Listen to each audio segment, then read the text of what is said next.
مصلحا ومجددا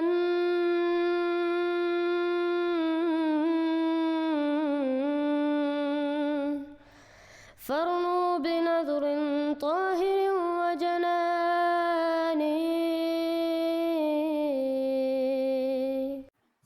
Assalamu Alaikum wa rahmatullahi wa barakatuhu. Today with us we have our beloved brother from Orlando, Raheem Kareem Jones, who will be sharing his story of how he found Ahmadiyya, the true Islam. So brother Raheem, our first question for you is, what is your name and background? So my name is Raheem Kareem Jones. Of course, I go by Abdul Raheem. My background is pretty much was kind of born. My father was a nation of Islam.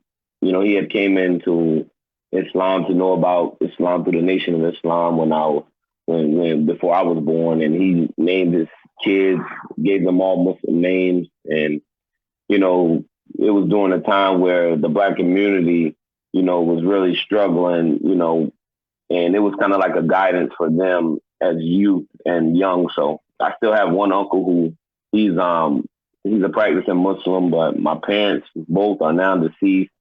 And I was brought up into Christianity as a youth, when I lived with my grandmother, my great grandmother. She ended up raising me after my parents both had died, you know, and you know, she raised me in the church. I went to Sunday school every Sunday.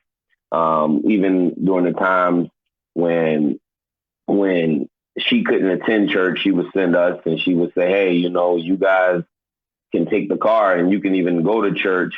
And that was the first time when we started being able to take the car at like 11 and 12 to go to Sunday school. And she would let us drive the car by herself to church. So that was, for us, it was a benefit because, of course, like, since we did go to Sunday school, we were able to go and stop by our friends and play basketball after church with the car, and you know, and so it would be me and my little brother. So we learned a lot going to church coming up.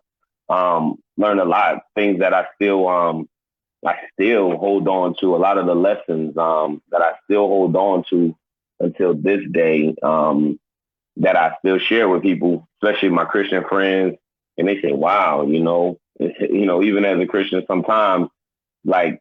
We tend to overlook some of the things. And I think my grandmother had a lot of wisdom.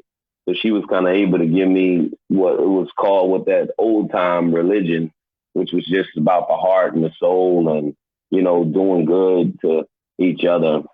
And of course they believed in Jesus as being their Lord and Savior, but it was much more put into their lives than just thinking that they could just sit around and, you know, praise God. The works was there. You know, the care was there, the love was there, you know, and she, you know, we were surrounded by a lot of her friends because, like, when I moved in with her, she was almost 80, you know, so we were surrounded by a lot of elderly people and, you know, pretty much kind of like spiritual people who were into the church. So it was an experience for us as young boys, and I'll never forget it. I still live by those principles to this day because there's nothing I ever had to, you know, I didn't have to let them go, you know. But doing my own path, having been exposed to some things as a young kid, you know, I had it in my mind that I would still try to go the path that I saw growing up when my mother and father was alive. So, and that path was a different path than what my grandmother had taught me of, because it was involving a lot of street activity and, you know, things that kind of caught my eye, like the lights and, you know, like it was just, you know, things that illuminates your eyes to make you want more the material world and more of the material world. So although my grandmother gave me a lot of lessons, I think from a young age, I had it embedded in me that I wanted to be a part of that life, you know, that was, you know, it was a tough road, and I chose it. So I went down that path for some years as a teenager, and I always described to a lot of my friends that path was it was crazy, but it was shorter than midgets, you know. It was shorter than midgets, and no disrespect to shorter than midgets, but I say that because it was like a 4 or 5 year period of my life, but it was such a it was a lot of intense moments, and a lot of, you know, just a lot of bad I put on myself, you know, and of course being surrounded by that, you know, you tend to draw in a lot of more negative people around, and you know, you know what happens when you get a lot of negativity around. It kind of grows and grows and grows like a germ, you know, and it spreads. And what we found to cure that disease, when me and one of my best friends was partners in crime, we were introduced to Islam. So that was the thing that kind of slowed that infectious disease down, you know, and it turned our eyes toward God back again, and which his parents was, you know, his family, he grew up in what they call the Moorish Science Temple. So it wasn't like he didn't have any knowledge of God.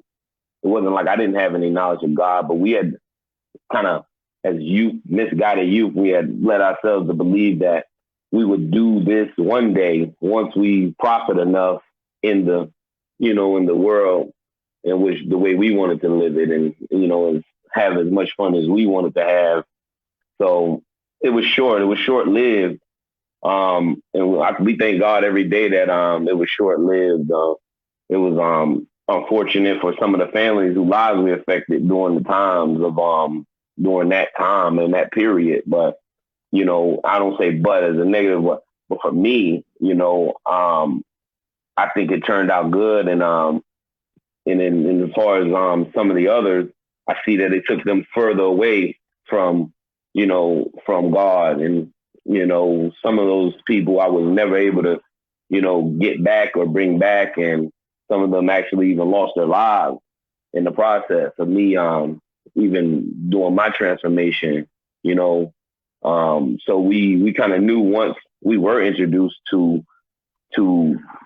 you know, our eyes being awakened in Islam, that, you know, it was like, hey, not many people gonna travel down the path. You know, you're gonna lose a lot of friends, not just you know, physically, but you're gonna lose them because they're not gonna want to be a part of what you have going on.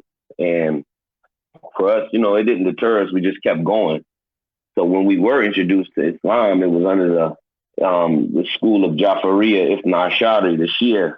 So we were introduced to Islam through that, and, you know, it kind of fit our spirit at the time. You know, very revolutionary, very high energy. You know, a lot of, you know, just the vibe that we was on as far as being like in the streets, you know, ready to, you know, kind of be combative against whatever was people or police or, you know, anybody who was opposing us. The Shias gave us opposition. The Shias gave us opposition in regards to, you know, love and hate, you know. So we had a love for our imams, love for the Ahl Bayt as far as the Prophet's household, but we hated the opposition, you know, and we was, you know, so it fit right with our personality as from the street. So it was like, and we used to say, man, we thank God for bringing us to this, because we didn't really have to change much about us, you know, like as far as in that aspect, that energy that we had. So well, now all we had to do is incorporate the 5 daily prayers and, you know, start to, you know, just commemorate the death of Imam Hussein. And it was love. We met a lot of good people who did good deeds, you know. The first time I ever been hugged and kissed by a man, you know, like, you know, just like, it was surprising, you know, like men are coming, hugging and kissing me on the forehead, kissing me on the cheek. It was something that I wasn't used to, because even growing up, you know, we didn't have father figures, and any man who came near us, it was just like, it wasn't never nothing serious. So, it was just, you know, we always had women around us who raised us, both me and my brother, who's my best friend, my partner in crime. I call him my brother. But men in our lives it was just kind of like they were like enemies. So, but we had found a bond with each other, and we still have a bond. But the bond we had with each other was kind of different because we had swore to protect each other, not just when we were in the streets, but even after we had came to Islam. And you know, we said, hey man, if we're gonna do our thing for God, we're gonna do it together. And if you try to slip up, I'm gonna pull you back in, and if I try to slip, he'll pull me back in. And you know, it went on like that, and it still goes on like that to a certain extent to now even to this day. Even though now that I'm Ahmadi and he's still Shia, you know, we talk on the phone every day. Sometimes we spend, you know, an hour or two on the phone, you know, while I'm working, and you know, we talk, and you know, he'll go against as far as he'll go against us as being Ahmadis, but then he'll say, man, you guys are the realest. He's like, no disrespect, you know, out of the Sunni community, you guys are the realest Muslims, you know, and you guys are, so I can't talk about that, but I'm not accepting, you know, that your religion started in 1889 and stuff like that. And, you know, it just, you know, things like that he'll throw out there. And, you know, I'll tell him, you know, this religion didn't start in 1889. This religion started during the time in 1620, you know, AD, you know, like this is the religion started with the prophet, you know, this is the continuation of prophethood. And he'll say, man, you know, nah, man, you guys are under the British monarch. Or I say, hey, man, you can say what it is, but whenever your imam comes that you waiting on, because, you know, the Shias, they still believe that, you know, they're waiting, and the imam is in the unseen and what they call the ghaib. So I say, hey man, whenever he comes, then let me know, and I'll see if I want to accept him. If I do accept him, at least give me that chance. And he'll be like, oh man, well, nah. I said, well, nah, that's only how you gonna get me is when he comes. If he comes, then let me know. Give me a call, and then I'll see. You know, I'll evaluate him just like I did for Mirza Ghulam Ahmed. I said when somebody told me about him, it was incumbent upon me to look, you know, investigate to see. So, you know, he made the claim, and for a while I was the same. I didn't even want to look that way, but I finally did. So I tell him, I'll give yours a chance if anybody brave enough amongst your people to say they are the imam one day. And he's like, oh, no, what you talking about? If anybody ever want to be brave enough to make the claim, then I'll investigate him, you know? So he really can't too much discuss much more after that, other than just saying that, you know, that his fiqh is the oldest fiqh, and you know, he'll like to say Imam Jafar or something. I said, man, you going back to Imam Jafar, but and then you skip past Ali ibn Abu Talib, you know? I said, you skip past the prophet, like, you know, he said the oldest, he said the oldest fiqh is Jafariya. I said it started with Imam Jafar. I said, come on, man, it started with the prophet. The prophet laid clear laws down. You know, the Sahabas, the Caliph of the Rashidun laid clear laws down and made it during the way that we are today, you know. So he'll go back and say, man, I said, you're talking about years later, you know. I'm sorry, but yours, actually, mine's a little older than yours. We'll go back and forth every now and then about that, but it's not fun, and it's not even a laughing matter sometimes, because it's serious, you know. But we still do it, and I understand that where he's at, you know, and while he's trying to understand where I'm at, he likes to, you know, tease me, but I think for the most part, he's trying to sometimes understand why, and it gives him a reason. And so I kind of still like that he questions it, you know, and for me, it's all, you know, it's good, you know, because maybe one day he'll be led to the right path, you know, in that. Inshallah. So brother, so after that period, how did you come to learn about Islam, Ahmadiyya? Because first you were Christian, then Nation of Islam, then Shia, and then Then you came to Ahmadiyya. So how did you hear about Ahmadiyya? And if you can tell us how it all occurred. It's a long story, brother Razi. Man, me being introduced to the community.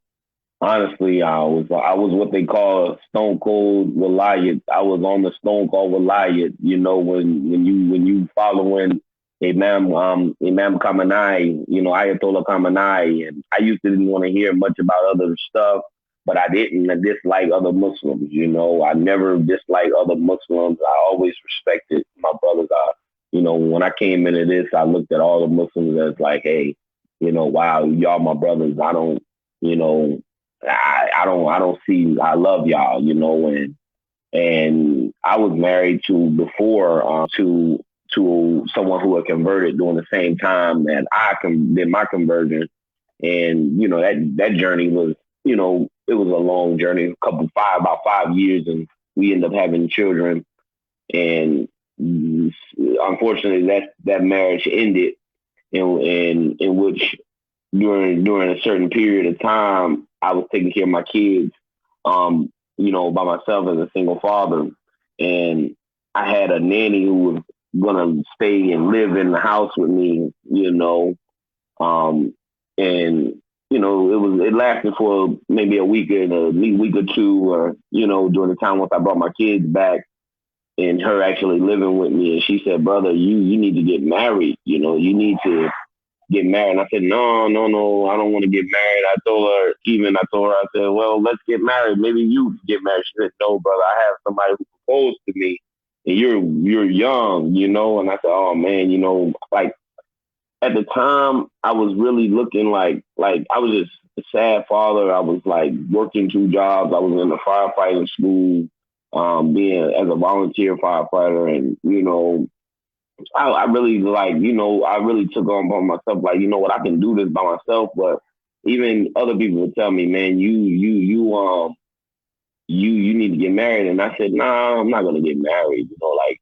And one of the Mulanas, he said, listen, man, they called me Hussein. They said, Hussein, sometimes a lot takes certain things away from you that you scared to leave yourself. You know, you scared to walk away from. So it's not that you should be saying that you don't want to ever get married again or anything like that. You should really consider it, you know, because you're a good man. And, you know, a lot of people back me and were saying, you know, telling me that, man, they just think I'm a good person and they think I'm a good man. And so I said, okay, I told the sister, I said, well, maybe we give it a try, you know, like maybe somebody's gonna have to help me find somebody, because I haven't looked at, like, I haven't observed like women, or haven't been even, I'm working so hard. I ain't even gonna lie to you. I don't even know no sisters in the community.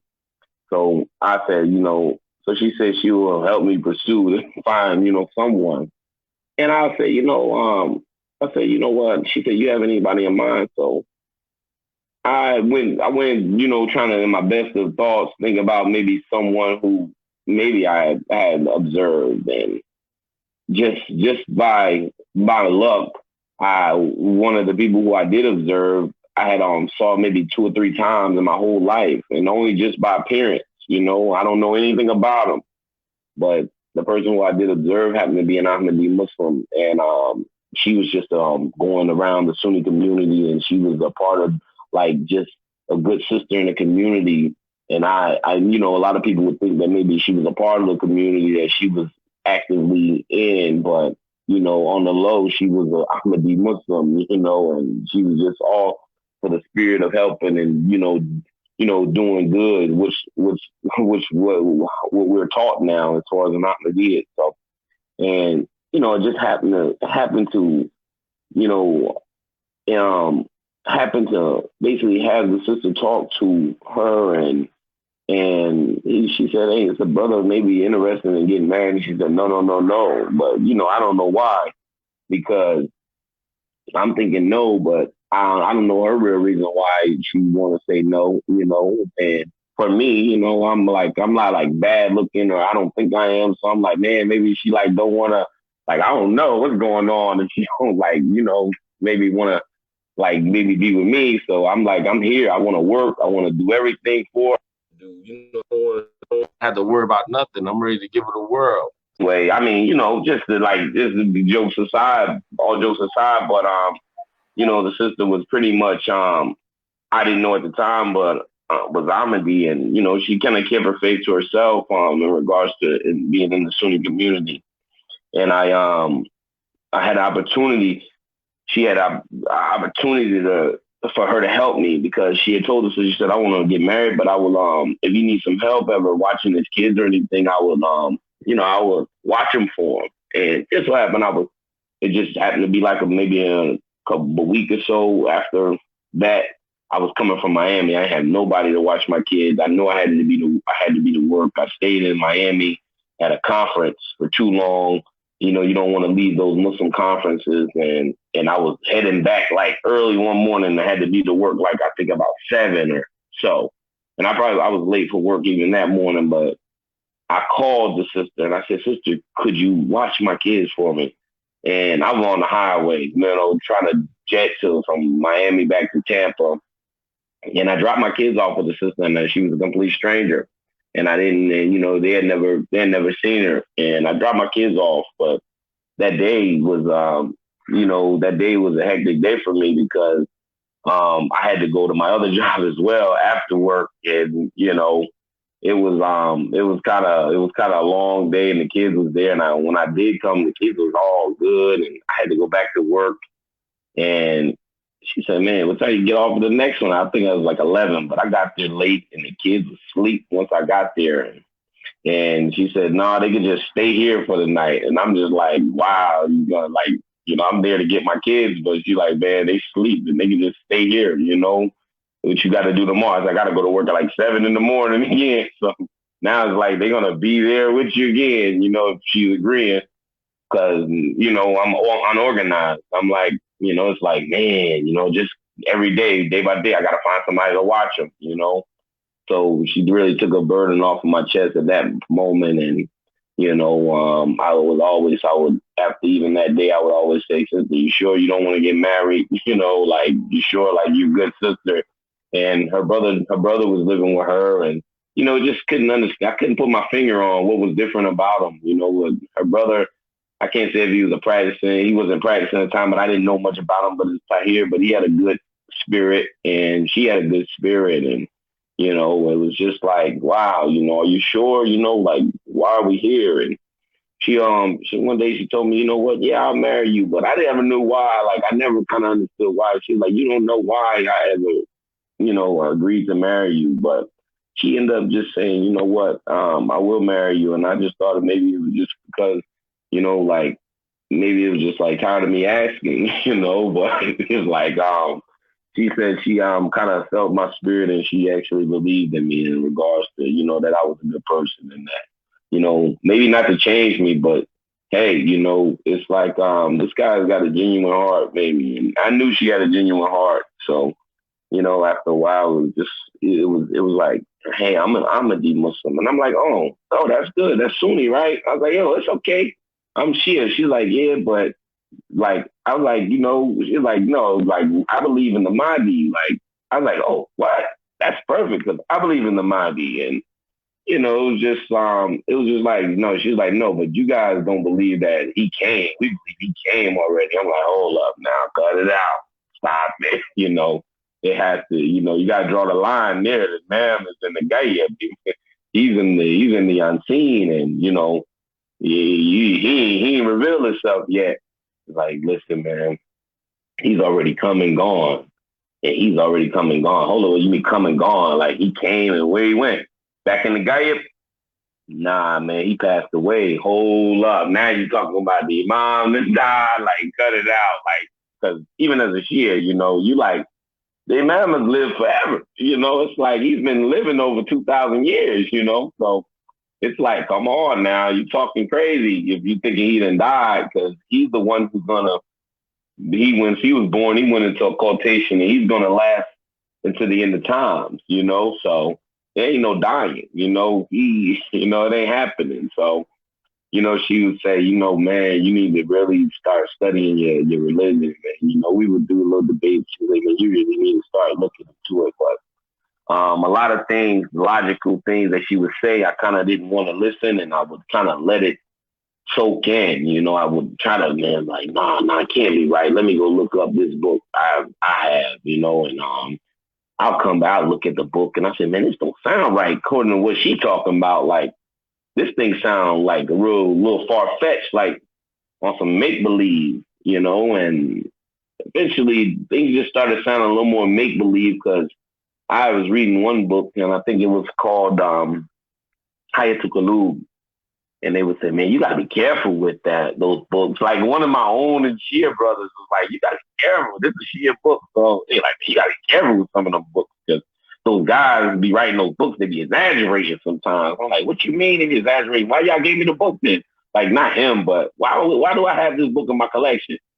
And it's just like, wow, I got this book in my collection, but now you're telling me be careful with some of them. And I ended up reading a book called, I think it was The 12 Imam, and it was talking about how one of the imams, it was like a man found an island and he bumped into an island that never had been discovered before. He just ran into it while he was sailing, and you know, on that island, he ended up meeting the Muslims, but this island was bigger than all of the United States ever. It was kind of like an unseen island. And from that island, he traveled to another island. And then from that island, it just got bigger and better every time until they reached the island of where the Imam was. And I said, hold up, man, this stuff is sounding a little fishy. And I said, you know, there's already some things that I was, as a Shia, that I didn't like especially doing Muharram, how they would carry the coffin around and reenact the scenes of Karbala. So even some of me and my friends used to be like, man, I'm not doing that. Like that ain't got nothing to do with God right there, you know. So I'm gonna chill out. We'd be like, oh man, those Indians be messing the mockery of the religion, you know, like because most a lot of times it was like a lot of the Indo-Pacs who would do that, and they would seem to go overboard, especially with the shrines, and they would, you know, go in there before Juma, you know, sometimes in front of the shrines. So there's a lot of questions and things that I didn't do as a Shia that I saw Shias doing already. So now it's like the books is kind of a little more bugged out. Like I've been having this book, and I actually had never read it. It was a thin book. And I was like, man, they talking crazy about the Imam. And now my wife is in my head like, man, you got to be more realistic than that. Like, this is not like a cartoon. This is not like no fairy tale, buddy. And it ended up bringing me to a situation where I still to this day, when I wrote Hazur, one of my first letters when I wrote to him, I was telling them in regard to say, you know, I used to write letters to the Imam Mahdi as a Shia, and we would put them in the river, and they would say, hey man, you put it in the river, the letter will get to the Imam. And, you know, and now, you know, this continuation of prophethood and this blessed caliphate, man, we're able to write letters to our Imam, Imam of the age, and he'll really get them, and he'll really read them, and he'll really respond, you know, not like, oh, a leaf fell off the tree and, oh, maybe that was the Imam responding, you know. No, when he signs, he stamps it and he sends it back to us, and we get it for real now. And, you know, he's giving us his best, and he's doing that for our whole community. And, you know, it's wonderful that who we have as our guide, that he's to give him these attributes, like he's something that can fly around and that he can airbend, and you know, it's taken away from who he really is as a man, that actually that we can attain this type of spirituality, because there's one you will never be able to attain. You know, we'll never be able to, you know, hover around in the skies and go in and out the unseen, you know. But our Imam shows us now that, you know, this is how you become seen. This is how you, you know, fulfill the life of the prophet in actions. And, you know, and he's delivering this to us every Friday, and he's talking to us, making special kubas to us every Friday and not missing them, you know. And you know, we used to always talk until just a couple of weeks ago when Hazur had, you know, he injured himself from the fall. You know, he had never missed a Friday prayer. So, you know, even we would say, man, how is a man can lead the prayers for so many years and not miss a prayer, you know? And and that just showed us how human Hazur is, but actually showed us how we all longing and waiting for Allah to heal him and make him better. That he has millions of people just praying for just that one man. That one man is like, man. And the time my wife will call me during the day and she'll say, "Have you heard anything about Hazur's health?"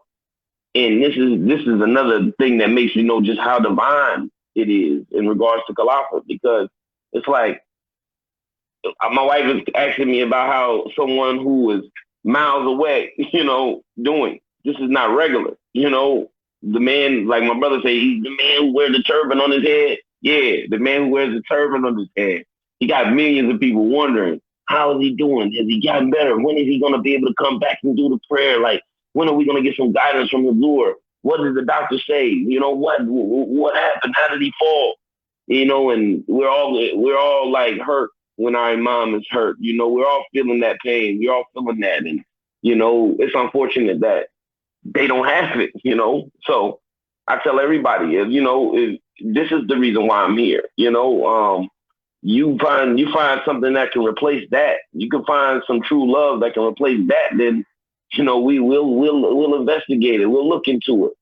But it hasn't been a love that can replace that, I was telling the brother the other day, I said, when not even just present Khalifa, but from how I first started investigating Islam and Ahmadiyya, it was through question and answer with Khalifa Tarabi.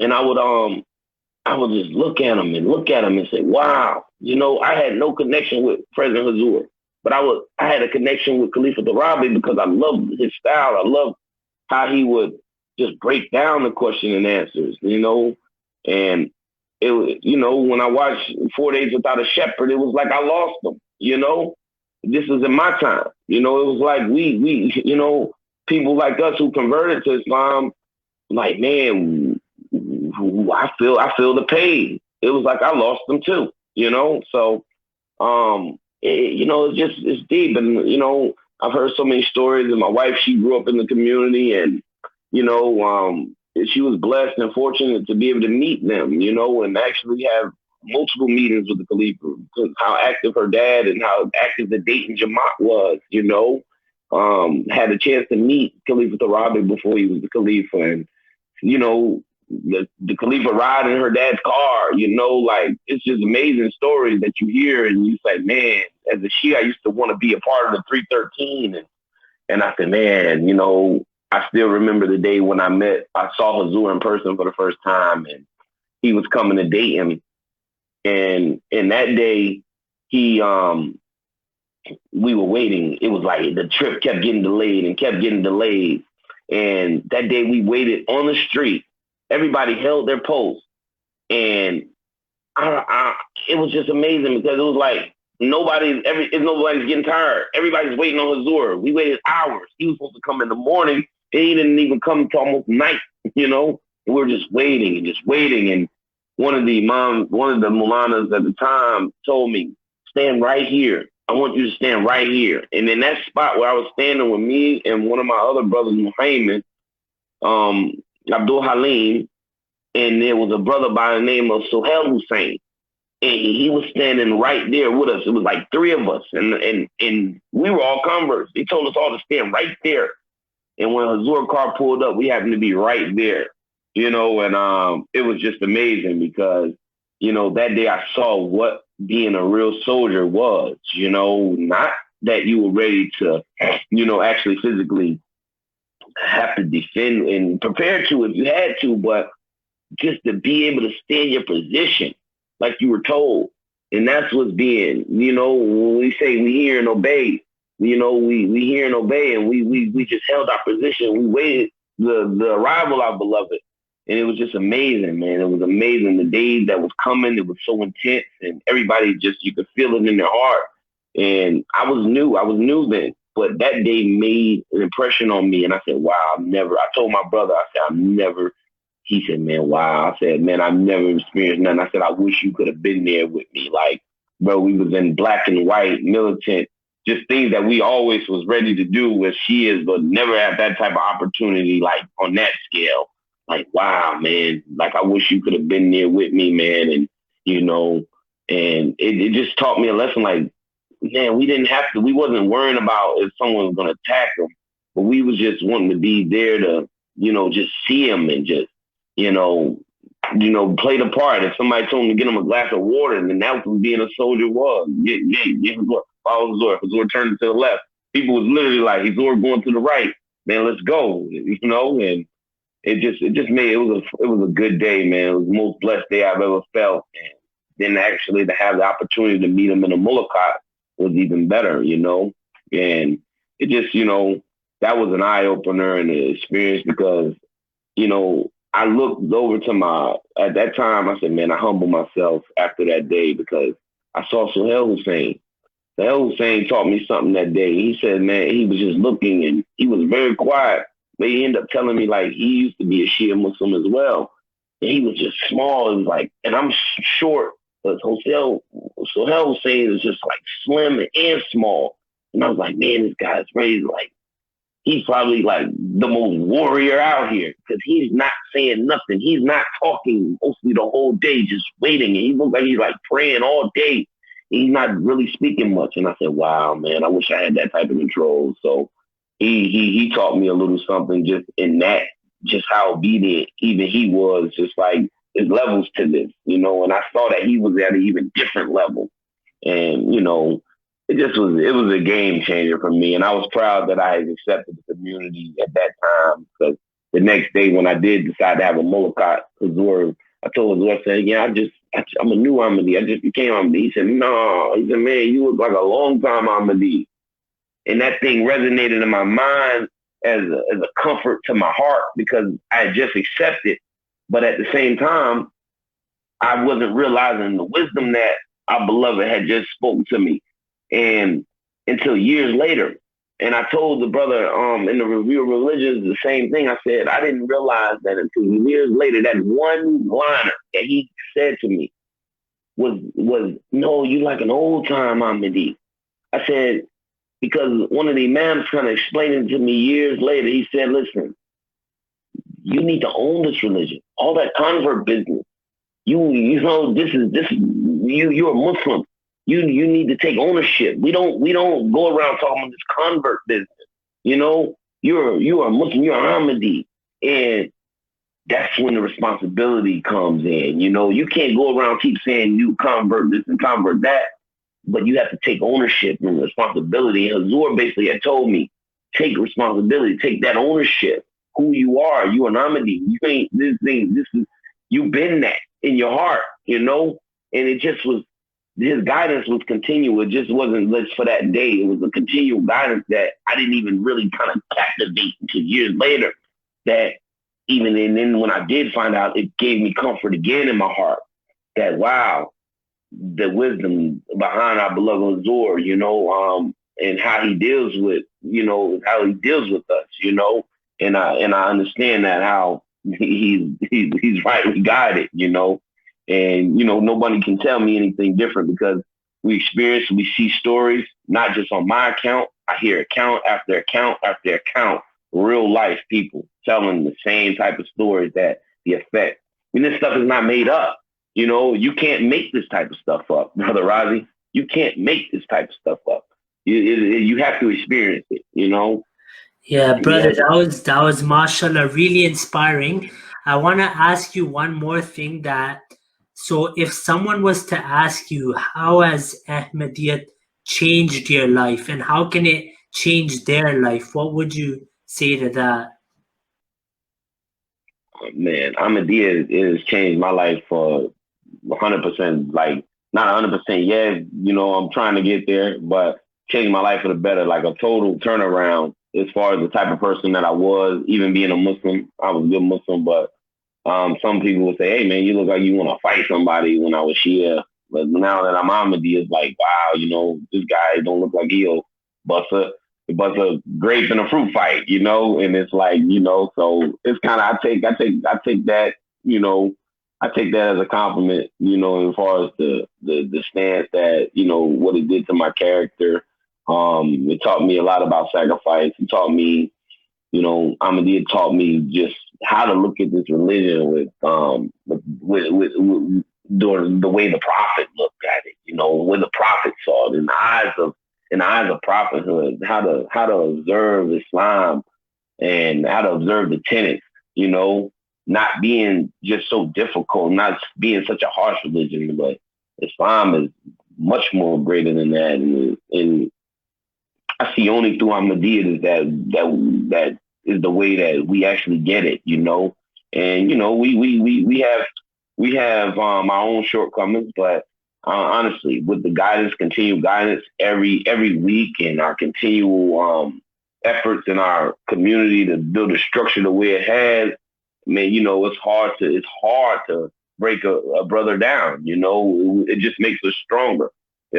Just the structure of the community, it just makes you stronger. You're encouraged to make financial sacrifices that even when I was of the Shia, I don't think I knew anything about financial sacrifice. Honestly, I wasn't used to ever giving a dime, because most time the people who gave, it was like, oh, they got money, so they never asked a poor person to give or something like that. So it's just like they don't even teach a poor person, like, hey man, financial sacrifice could change your life, and it's just things like that. The amount of brotherhood and bond that we have in the community, man. We go to the Ishtamah and it's just epic, it's like I haven't seen anything like it, so I encourage anybody, look into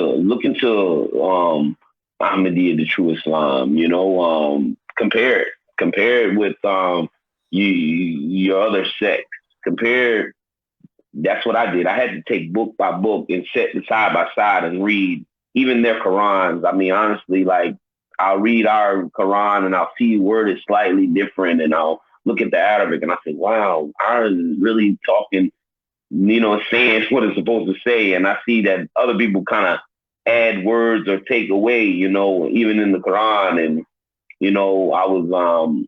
I was reading one of the Qurans from the Shia, one of the Shia Agapuya. It's called the Agapuya. They use that one in their like a lot of the Tatsphere, and I see him refuting many things that the Promised Messiah says in his commentaries. So they'll say, "Oh, Mirza Ghulam Muhammad said this," and I'm like, "Wow, who would put another person trying to deter somebody else from looking into that person's commentary, when now it's gonna make you want to go and look at it, even more now. So now you need to see, what did Mirza Ghulam Muhammad say, if you're gonna really be truly investigating this now." So I think even that was kind of like, hey, that's something that people should reflect on, is even being Shias. Like, why would somebody waste their time writing a commentary and putting another person's thoughts in it? Give your thoughts, and that's it. Because give your thoughts on the verses of the Quran, or what's your tafsir, your commentary going to be. So, I said, man, that was a big like red flag for me as well, looking at it. And I had to stumble upon many things in their book like that. And what you often see people doing, that's it makes you kind of want to gravitate more towards it. And that's why you're doing so good, Brother Razi, because as much as people come to your channel to make a mockery, those same people who come into your channel are the people who are not certain.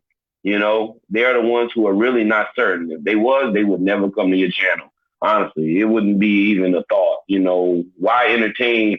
Why give you more views? They're uncertain, and you're doing, like, man, phenomenal job at educating them. I mean, from your webpage, I advise everybody.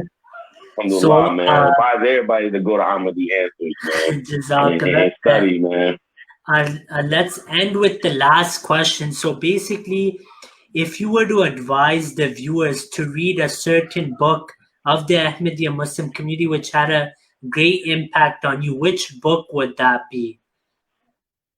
So the biggest one that I read that actually had the biggest impact with me, only because honestly, the biggest one that had the biggest impact with me was The Message of Peace. The Message of Peace had the biggest impact on me, not because it was a small book, because when I first started, I didn't want to pick up little small books anyway. I didn't want to go that far, but in that was a message where the Promised Messiah said, if you believe in me in regards to my advent, then just do prayer, pray and ask God to guide you. And that's what I did. I did Istakar in the mosque. And after reading that book and I saw what he said, I said, you know what, I'm gonna challenge him on that. And this is the challenge that I challenge the Promised Messiah myself. And I encourage everybody to challenge him. If you up for it, do the challenge. Do this to call namaz. If Ahmadiyya is not the truth, then hey, take me away from it. If it's the truth, then bring me closer toward it. And I did that challenge. And honestly, I did that challenge. And one day I used to pray with my hands straight down as a Shia. One day I started off the prayer. I said Allahu Akbar, and I folded my arms. Right? Never folded my arms in prayer ever before, Brother Ali. And at that moment, I dropped my arm. And I was like, what are you doing? I'm just like, and you praying. I'm like, what are you doing? But then something hit me right here. It said, you said that if I brought you to the truth, you will accept it, And man, brother, I cried so much. I cried so much that at that moment, and I put my hands back and I folded them back. And I said, well, man, this is not the way that I'm deciding for myself. This is what Allah almost forced me to do. You understand? Like he basically spoke to me and said, listen, you told me that if I guide you, you're gonna accept it. In that moment, I said, man, I went to the Imam and I was at the reading of Bagam Masood. I was at the Message of Peace. And I said, man, I have to sign the bayat. And he said, man, wow, like a lot of people never knew why, what made me, all the going back and forth with anybody, but that moment of prayer, that moment of Allah showing and manifesting itself to me and showing me that through the power of prayer is when, if you're really sincere, he will show you the way. He will show you the way. For real. MashaAllah, brother. Jazakallah. I really, really enjoyed your story, and I pray that Allah guides many pure souls like yourself to the true Islam, Ahmadiyya. And we pray that all the people watching, they should also read the book, A Message of Peace, a really powerful book of Hazrat Ahmad al-Asam, which shows what religion truly means. So in the end, once again, I thank you, brother Abdul Raheem Kareem Jones, and I pray that Allah guides all to the true Islam. Jazakumullah. Ameen. If you have not yet subscribed, make sure to subscribe and click on the bell icon so you can get notifications for every new video. Also make sure to like and comment on the video and follow on Twitter and Instagram.